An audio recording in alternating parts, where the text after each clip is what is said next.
Right then, we've talked quite a bit about the red ball setup of the Pakistani side. Let's talk a little bit about the white ball setup, and let's start with this Champions Cup that is currently going on as we speak. Is it a cash grab? Is it Mohsin Naqvi's attempt to? Is it basically Ramiz Raja's Pakistan Junior League created again? Every chairman trying to put up their own stamp ever since Ehsan Mani left. Ehsan Mani, he had a 3-year tenure, resigned in 2021. Since then, how many chairmen have we had? Ramiz Raja got 14 months. Najam Sethi, who had his 4th tenure, which I think is a record now, had 7 months tenure. Zaka Ashraf did not want to be left behind. He had his 3rd tenure, so he's catching up now. He got another 7 months. Now we have Mohsin Naqvi, who is a new man. It's his first time, and he got the position after the February elections, and now he has started this Champions Cup. Is it worthwhile? What do you make of the mentors? I think the mentor system they've introduced with 25 million rupees going to those 5 mentors has attracted a lot of criticism. But leaving the off-field aspects of it aside, on the field, do you think this can have any benefit for Pakistan and its players? So the Champions Cup is definitely, I think it was pitched initially as basically an audition for the ODI team because the PCB, we don't play a lot of ODI cricket, Yeah. and we've got the Champions Trophy coming up in February, March. So somebody probably suggested the Champions Cup as a way to basically narrow down who we want in the ODI team because maybe there may be some wholesale changes. Uh, but that was probably how it was in its very initial stages.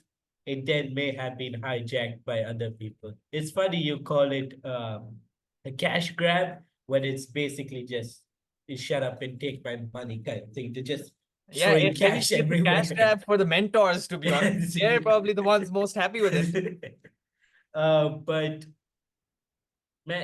so the PCB constitution was amended, and there was a 2019 constitution that was established by Hasan Mani and Wasim Khan, Najam which Sethi brought it back to the 2014 yeah, one.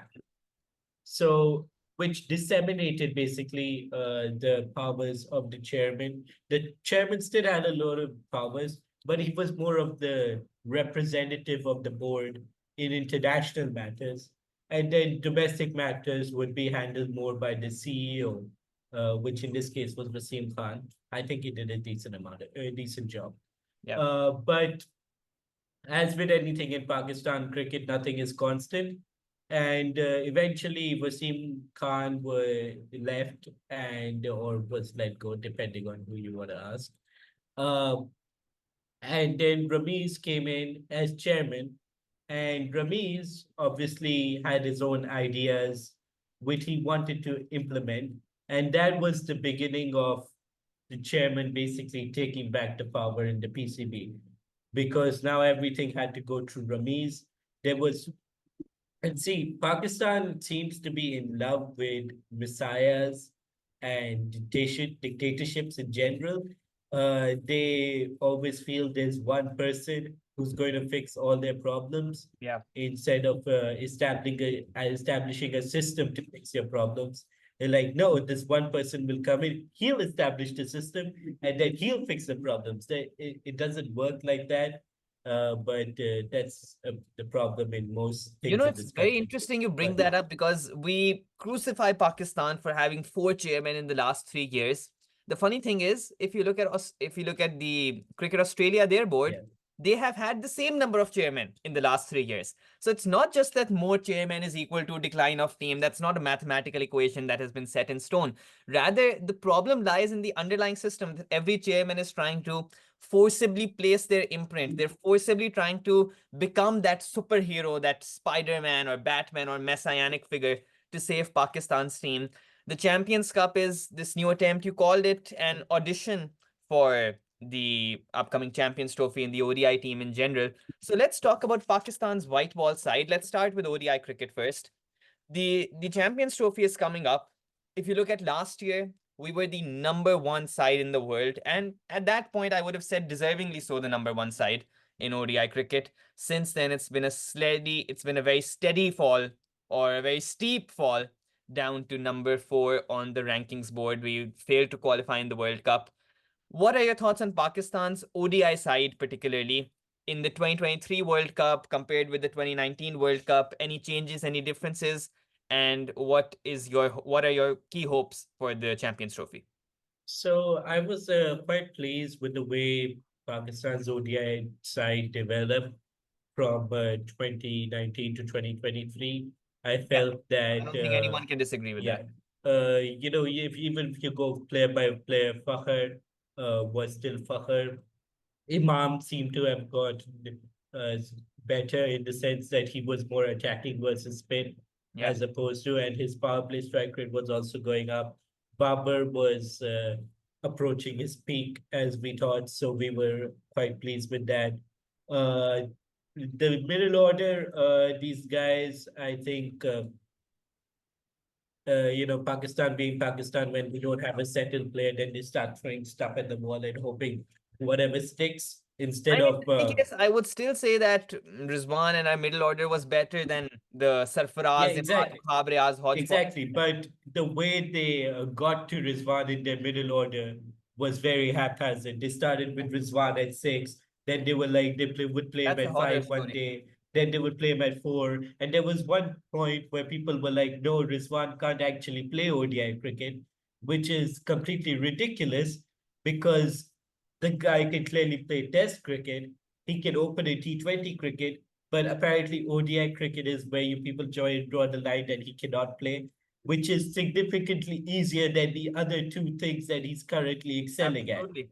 It made absolutely no sense, and you just needed to give him enough game time for that to revert to the mean.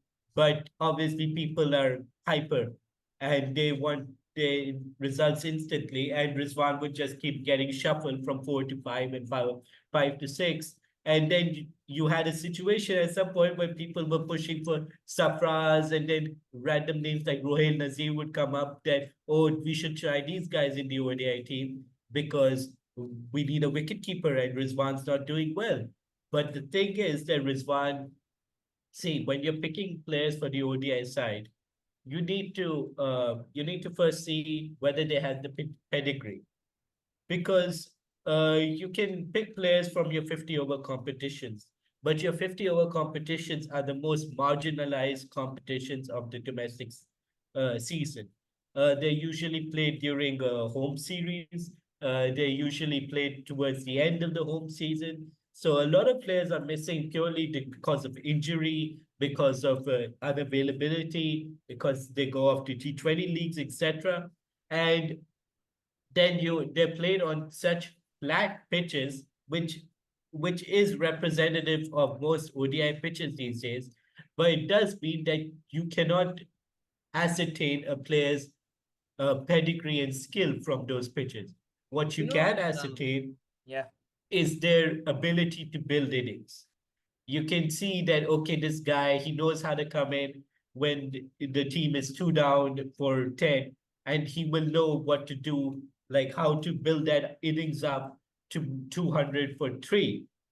And you can also observe that, okay, when this guy comes in for at 200 for three, he knows what to do.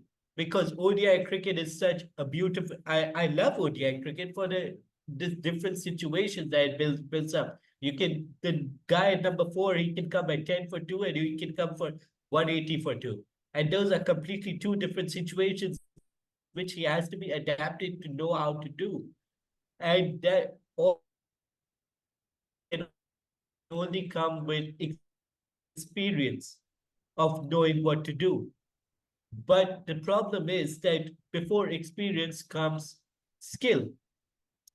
Those players who come in at 10 for 2 and cover the innings from 10 for 2 versus supposing like Ahmed Bashir and Zahid Mahmood, but Zampa, obviously it's a completely different ball game. They may know how to do that, like how to build their innings up, but their skill may just give way to the team because you're picking players for your ODI. Yeah. I just think it's interesting we talk about Pakistan's ODI side because in 2023, in the middle of the year, if you asked anyone who are the runaway favorites for the World Cup, chances are they would have said the Pakistan team. They had won a record number of series in a row. Actually. They were the ODI number one team. They were holding the ODI crown for the first time ever in their history. The way they crushed New Zealand 4-1 at their own den with Babar, Rizwan, Fakhar looking in terrific form was, I thought, the cherry on top. They had won a series against Afghanistan. Asia Cup was where it all started to go down, and in the ODI World Cup, it all crashed.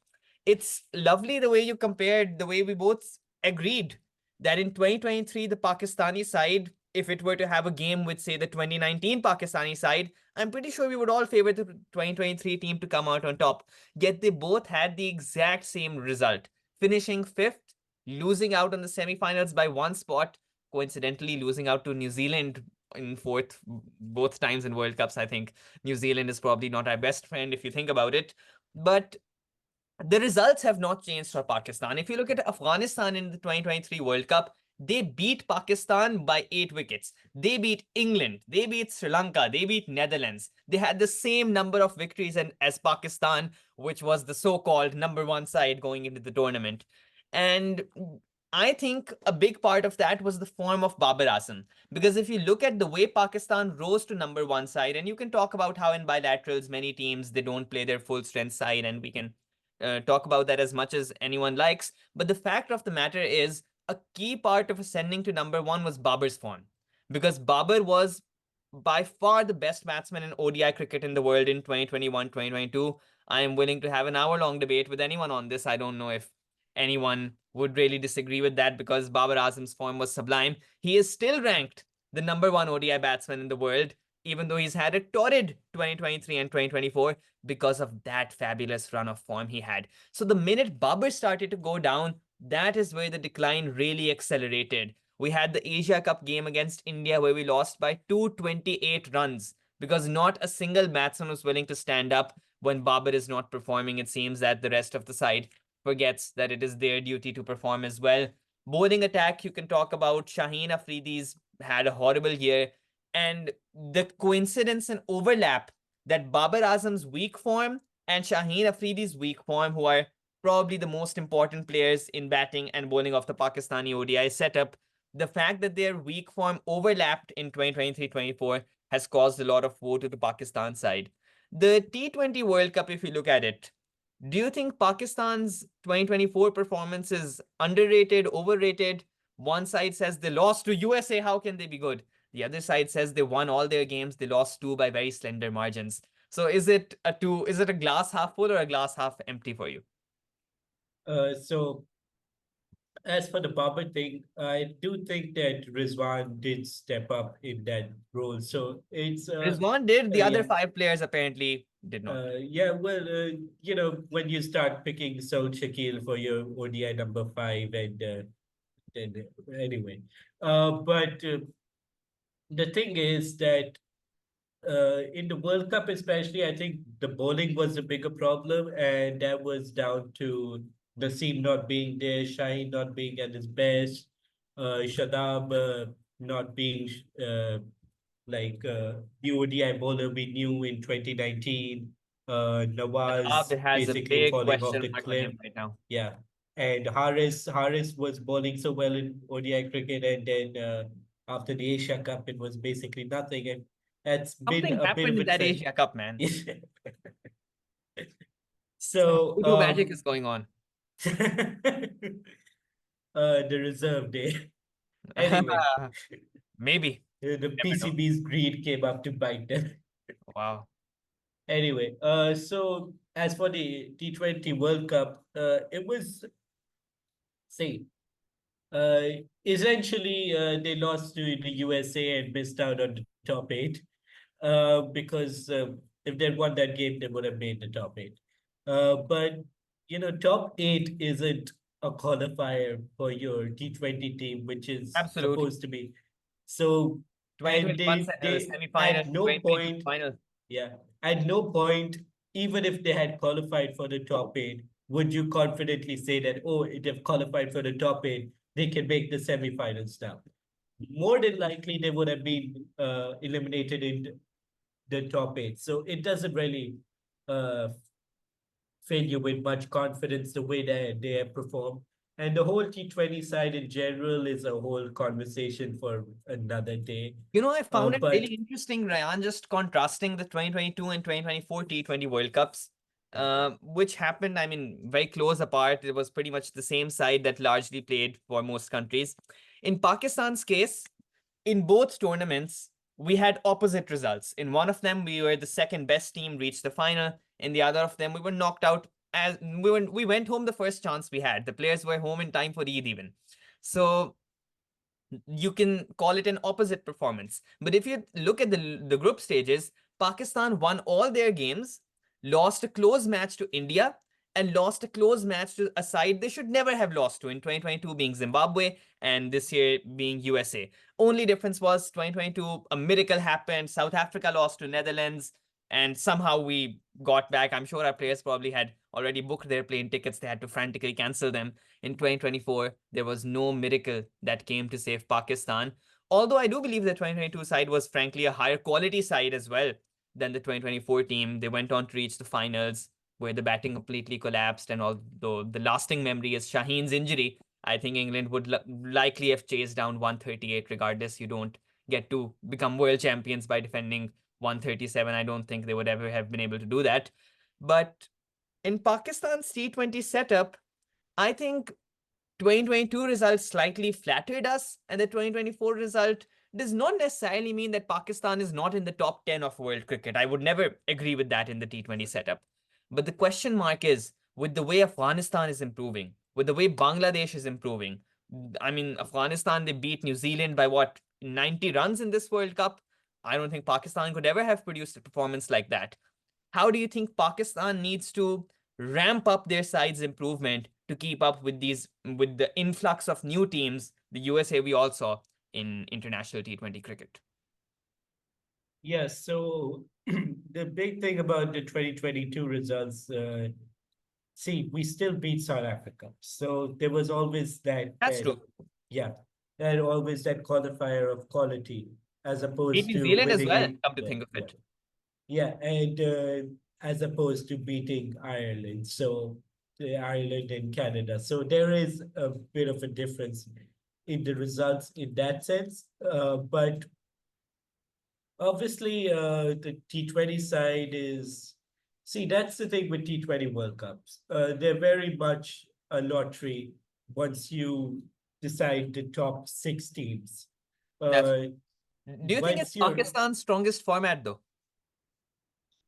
See, that's funny because you watch Pakistan play T20 cricket and you're like, nah, this can't possibly be our strongest format. Then you watch them play everything else and you're like, yeah, maybe T20 cricket is fine for us. But yeah, maybe as of now, because of the results pointing that way, I would say that T20 cricket is our strongest format. But if you'd asked any Pakistani in May 2023 what our strongest format is, they would have said ODIs. So, That's true. Maybe we should start thinking about the 100. yeah. So, but since you mentioned Babar and Shaheen's perform, I think we should just Yeah, yeah. address that. Uh, See, Pakistan always has these players, and they've been especially lucky in the past decade or so that they've got Babar and they've got Naseem and they've got Shaheen. Gems. Very lucky because the decade before you could not name one other player who was comparable to their quality.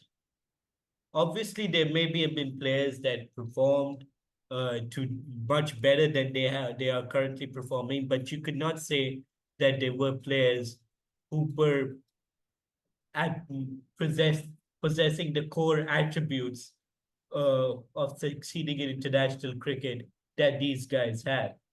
And they have underwhelmed for sure. At least Babar and Shaheen to a certain degree. Naseem, you can excuse the injuries and Pakistan cricket True. apparently thinking that he's not the best new bowler in the country. and dropping him in the Bangladesh match, which I still can't get over. But anyway, in the past 4 years, Pakistan have seen players regress, and it is very disappointing to see.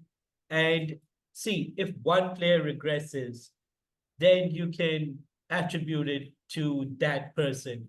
And oh, like everybody who got after Omar Akmal, and oh, he's not serious. He got caught by the police and this and that and etc. etc.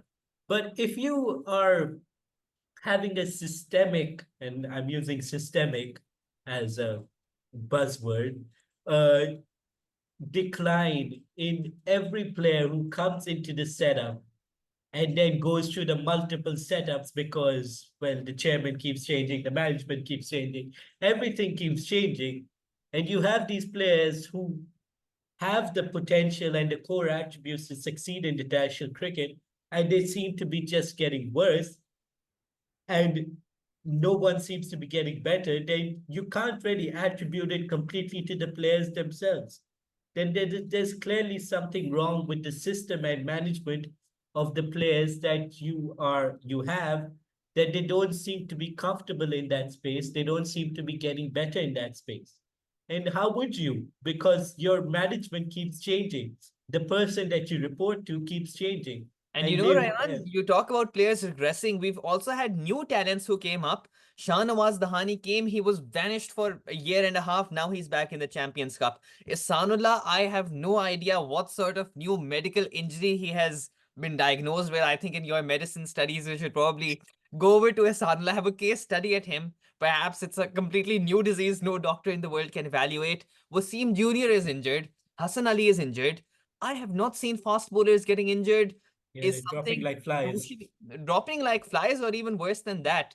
But in any case, Ryan, let's see what comes of this. Right, we've gone slightly overboard, but there's one last segment that I want to do with you. This is not something I've told you before. It's a surprise for you as well. That is a rapid fire with Ryan. I'm gonna ask you a series of quick questions. You have to respond to me on the fly, instinctively, no analysis, no thinking, one word answers. Are you ready for it? Okay. Yeah, sure. Go We ahead. have the Champions Cup right now, so let's just start with the Champions Cup. Which team is going to be the winner? Panthers Panthers. Panthers or are led by whatever Rizwan's team, or the Marcos. Yeah, that's the Marcos, yeah. I don't remember the team names, band. Yeah, Marcos. Very uninspiring team names for some reason. Yeah, no, they won't work in domestic cricket. Yeah, I agree with that. Actually, I had Marcos written down here as well, led by Rizwan. I think their batting, their bowling is very strong. Usman Khan, Rizwan, Shah Nawaz Dahani as well. It's actually just a Multan Sultans reunion, if I think about it. Who's gonna have the most runs? Uh, Good question. Babar Azam, Babar Azam on the Faisalabad wicket. hopefully. I One good one. all the matches are being played in Faisalabad. So personally, I went with a domestic player because international cricket has not played there too Ahmad? much. I have Usman Khan. So let's see how that Mm. goes. No, he got 100 today. Off to a He good did start there. indeed. Yeah. And let's see if my prediction comes to fruition. Who's going to have the most wickets? Most wickets. That's a good question. I'll It's go with hard to Haris get Rauf. wickets. Oh, yeah, no, that is a good shout actually, because dead stat padding does get you a lot of wickets. Yeah, Um, read my mind. yeah, it's and I'm going with Dhani. Okay, Dahani. So we have a lot of Marcos support here, it seems, on the cricketing hour. Not support, just practicality. Okay, yeah, we have. I'm supporting the Panthers, but they're a terrible team. I am just supporting them for Heather and Okay, Shalaf, that makes although sense as they're well. disappointing Rayan, can players. you name me one upstart player who will send the media on fire with his performances? I I've think gone for Carson. Mohammad Hurera. Oh, yeah, that's a good shout. I would like Carson to do well, Carson Akram. Qasim Akram, I saw him batting on 48 not out a while Yeah, back. I think he So got what 65. he got 65. Okay. So it seems that your predictions are going pretty well as well. Name me a disappointment from the Champions Cup. Um, I'm gonna go with Pereira. Oh, wow. You really Mhm. have it in for me, don't you? I would have said Shan Masood as a disappointment, but then I realized that might not be a disappointment, that it might just be a Yeah, you regular. should never bet against Shan Masood in domestic one-day cricket. Yeah. So I think in that case, I'm going to have to say Shaheen Shah Afridi. I don't think he's in the correct mental headspace after the whole captaincy saga. I don't think his performances have been up to it. Which team will finish bottom of the table and be the wooden spoon holders? Probably Panthers. Wow. I think I'm gonna go with the Lions. I just don't think they have anyone in their batting really. They have Imamul Haq and the list pretty much ends there. The rest are domestic players who have been performing well, but perhaps not up to the mark. Right, let's move on to the Champions Trophy. So, which team, Ryan, is going to lift the Champions Trophy in 2025? Right. England or India? You got to name one. Okay, India. India, wow. So I would have said India as well. I do think the long drought of ICC trophies they had, they might finally have a couple of years to make it up before Rohit and Kohli retire. Who's going to be the runners up? I think you've answered that already in a way. England, yeah. Okay. So the Champions Trophy is currently scheduled to have 15 matches. How many of these 15 do you think will be held in Pakistan?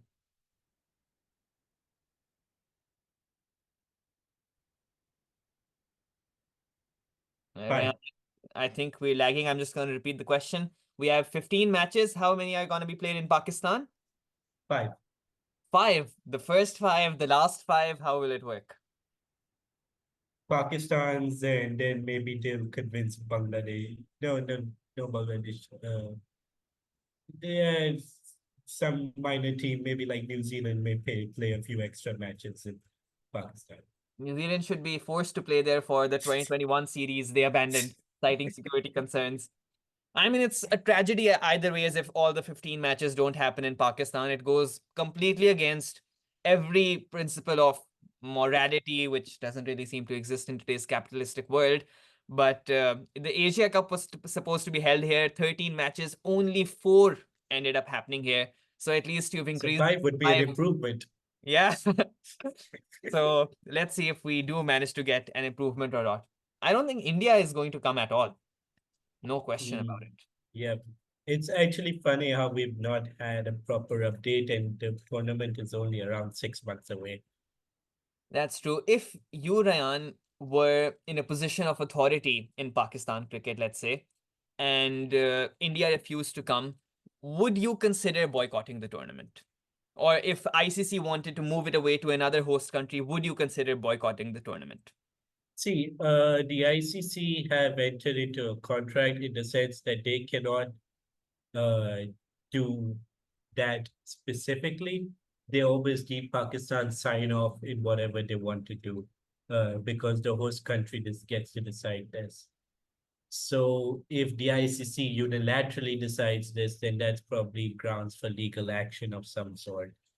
So I could see India deciding not to play the Champions Trophy at all. Uh, but that there is precedence for that. Australia did that in I think 2002 or something when they didn't Yep, want to come Kenya to ended Sri up playing Lanka. the semifinals. Yeah. So, but I I wouldn't. I see. This is why I'm not in a position of power. Very undecisive. I would have seen what was the I'll situation in this. rephrase the question to you slightly. Uh-huh. If it were a choice of playing the Champions Trophy in the UAE, for which the funds will go to you and India will play the tournament, or if it were a choice of playing the Champions Trophy in Pakistan but India will not come, which of the two choices would you take? Well, Me personally, Pakistan, I take obviously. Pakistan. Yep, Yeah, any day. Pakistan, obviously. Yep, good to see we're on the same page with that. So, most runs and most wickets for Champions Trophy. I've gone with, Champions Trophy. interestingly, two Indian players. Most runs, Surya Kumar Yadav, who has so far not managed to crack ODI cricket. I'm predicting he will. Most wickets, I've gone with Shami. Okay, that's very good. Most runs, I'm gonna go with Root. Okay, another very good shout. And wickets? Wickets, I'll go with mm, Siraj. Siraj. Now that's an interesting shout there. You know, Shami, I just want to put it out there for the world. I think many people are sleeping on Mohammad Shami. Not only was he the highest wicket taker in the 2023 World Cup, he took the most wickets at an average of 10.71. These are the figures you get in, like, you look at matches from the 1880s. So what he's Yeah, done is no, he's a great spectacular. bowler. And Siraj as well, of And course. India has managed him very well, That's something Pakistan can never say. Yeah, I think he just got a hair transplant as well, didn't he? Okay. I don't know if that's the management you're talking about. Right then, Ryan. Hair transplants are actually very important to players because, it does help their image a lot. Yeah. It's, It's not something yeah, I know a few players who have done who have got selected because of after their hair transplants. Let's not talk too much about that. Ryan, who is the best captain in world cricket currently for you? Best captain in world cricket. I'll put it out there, Pat Cummins. Uh, yeah, he's pretty good. Yeah. Uh, since you've gone with Cummins, I'll go Stokes because Stokes, again, it's a choice you can't really go wrong with. You know, on the topic of captaincy, I just found it hilarious. I found it a small window into Pakistan cricket that in the Champions Cup, Babar Azam and Shan Masood are playing for the same team, and neither of them are the captain. And the captain is someone who does not even have a fixed place in the Pakistani side, being Muhammad Haris. You can't make this up. Amazing. Who is the best fielder in world cricket? For me, Ravindra Jadeja. yeah, Jadeja is very good. I feel he's gotten a bit old now, but still excellent. That's true. Uh, Old is gold, and with the experience, perhaps he still managed to make it up. Who's the best all-rounder for you? oh yeah, I just wanted to put it out there. I think the best fielder in Pakistan cricket is Niazi. He is incredible. Irfan. Yeah, he is incredible fielder. Okay, that's Like, an unpopular shout over Shadab, no? yeah, no, he is the best fielder in Pakistan by a long way. Wow, that's a bold claim. We should put that in the description somewhere. Viewers should come and listen to Rayan al Haq's bold claims here. Who's the best all-rounder for you currently across And formats? Shakib Al Hasan. Yeah. I think Shakib Al Hasan has an argument for being the most underrated player of the last 15 years. Right now, what is he? 37, 36 years old? He is in the top three of the ICC rankings of all formats in world cricket as an all-rounder. It's insane. I think he's been the top three all-rounder in all formats pretty much his whole career. He owns that place. That number one ranking of all-rounders should, have a plaque for him or something. He's completely dominated the all-rounder scene of world cricket. Right then, the World Test Championship. Who are your finalists? India, Australia. India, Australia. You think anybody has an outside chance?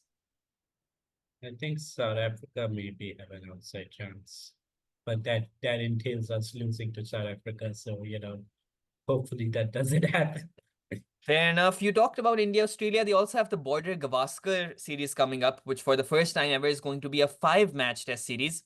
What do you think is going to be the score line? 3-1 Australia. Wow, that's bold. They've lost 2 in a row at home now. Yeah. Why do you think they're gonna flip the script? I think India is their bowling attack is needs a bit of work. That makes sense as well. I've personally gone for 2-all, but I could honestly envisage. That's just one test match difference.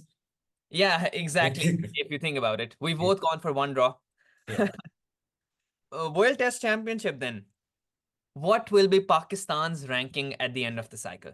Currently, they are 8th out of 9 with a win percentage of, I think, 19%. Wow. Yeah.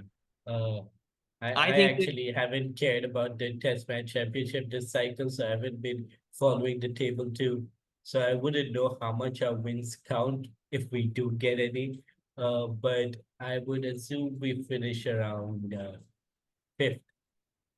Fifth. Okay, that seems a little too ambitious for me because I think there's quite a gap between eighth and seventh at the moment. I've gone for they're gonna stay at eighth. In fact, I worry they might fall down to ninth, but let's not hope for that. So, Ryan, if you had to choose one batsman to bat out a whole session for you against the bowling attack comprising of Mitchell Stark, Jasprit Bumrah, Shaheen Afridi, and Ravi Ashwin, which batsman would you choose in Test Steve cricket? Smith. Sorry? Steve Smith. Steve Smith in 2024. I mean, if you're considering okay, overall, you're asking me any bets, or you're asking me currently. Current form. Current form. Yeah, I'll still go with Smith. Okay, wow. I'd go with Joe Root, but I think Smith Yeah. is obviously a You shout. because you said bat out a session, not get a century. That is completely fair as well, Rayan. So, right then, I think that is the end of our rapid fire segment. And with that, we come to the end of this show. It's been a pleasure for me talking to you, Rayan, listening to your views and thoughts, having some small mini debates with you, agreeing on some points, disagreeing on others. But it's been a pleasure to talk to you. Any closing remarks for our viewers, Rayan? Yeah, guys,